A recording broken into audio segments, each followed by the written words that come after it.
Hello friends, good morning. और आज मैं एक टॉपिक पे बात करना चाहती हूँ। कल मैं ऐसे ही रील देख रही थी और रील देखते देखते एक मेरे पास रील आई और इसमें गाना मतलब सॉन्ग पे ही था कि ये मेरे बाप का घर है। और मतलब मैं तो पूरे हक से जाऊँगी, चाहे कुछ भी हो, बाप का घर है। तो मुझे वो रील देख करके मतलब अच्छा भी लगा और थोड़ा सा मतलब कि ठीक है जिसने ये भी रील बनाई कि तुम्हारे बाप का घर है। और मतलब वो कुछ ऐसा था जिसमें बहुओं को नीचा दिखाया जा रहा था कि हाँ, मतलब एक ननंद बहू को बता रही है कि ये तो मेरे बाप का घर है। तो मैं मतलब कि कानून जो बनाया इसके खिलाफ नहीं हूँ। बहुत अच्छी चीज़ है कि बेटियों को उनका हक मिलना चाहिए, ज़रूर मिलना चाहिए। पर मैं उन बेटियों के खिलाफ हूँ जो ये मतलब कहती तो हैं कि ये मेरे बाप का हक है, हर चीज़ पे हिस्सा भी लेती हैं, हर चीज़ में जताती भी हैं कि इसमें मेरा हिस्सा है और ये मेरे बाप का घर है। तो मैं उन बेटियों के लिए ये बात कहना चाहती हूँ और उन बेटियों के लिए ही ये वीडियो बना रही हूँ मैं कि ठीक है, आपके बाप का घर है और बहुत अच्छी बात है कि आपने माना कि ये आपके बाप का घर है। तो बाप के घर में सिर्फ आपका हिस्सा ही नहीं बनता है। आपके घर, बाप के घर में बाप जब बीमार पड़ता है ना, तो आपका फर्ज भी बनता है कि बाप की सेवा करें और माँ की सेवा करें।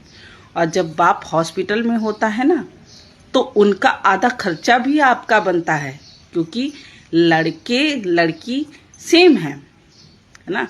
जिस तरह लड़का सेम है, लड़की को बाप ने बराबर माना है, इसी वजह से तो कानून व्यवस्था बनी है कि लड़की बराबर है और उसे हिस्सा मिलेगा। तो फिर लड़का ही अकेला क्यों झेले, बहू अकेले क्यों झेले हर चीज़ में, सास ससुर का, बीमारी का खर्चा। बेटी है, बेटी का फर्ज बनता है, क्योंकि बेटी जब हिस्सा ले रही है तो बेटी का फर्ज बनता है कि वो अपने बाप का इलाज भी आधा आधा टुकड़ों में बांट के करवाए। आधा बहू, आधा बेटा पैसा खर्चा करे और आधा बेटी पर पैसा खर्चा करे। फिर इस जगह पर बेटी ये क्यों कहती है, भैया ये तो मेरा घर नहीं है, ये तो आपका फर्ज बनता है। सेवा करने के लिए बहू सेवा करे, लेकिन घर पे हिस्सा लेने के लिए बेटी आए क्यों? आप आओ, सेवा करो आकर के। ये उन बेटियों के लिए जो सिर्फ घर पे हिस्सा लेने के लिए आती हैं। तो आप जा करके एक दिन रुकिए, 2 दिन रुकिए, अपनी मम्मी की बीमारी, अपने बाप की बीमारी पे उनका देखभाल कीजिए, पूरे दिन उनकी सेवा कीजिए। और जब हॉस्पिटल का बिल आए तो उसमें भी आप हिस्सा लीजिए, जिस तरह घर में हिस्सा ले रही हैं।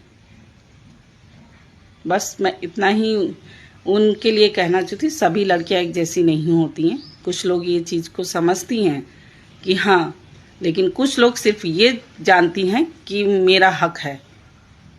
तो ये सिर्फ उनके लिए है।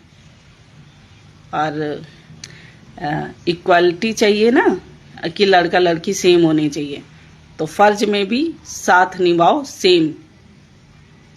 ये नहीं होना चाहिए कि मैंने तो पापा के में खर्च कर दिया, ये मेरा उधार था, फिर हम भाई से वसूलें।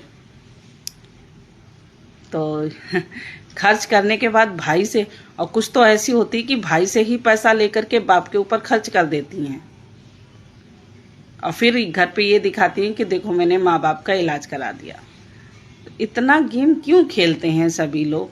और मेरी बात बहुत बुरी लगेगी खासकर उन लड़कियों को जो ये सब चालें चलती हैं और ये सब करती हैं।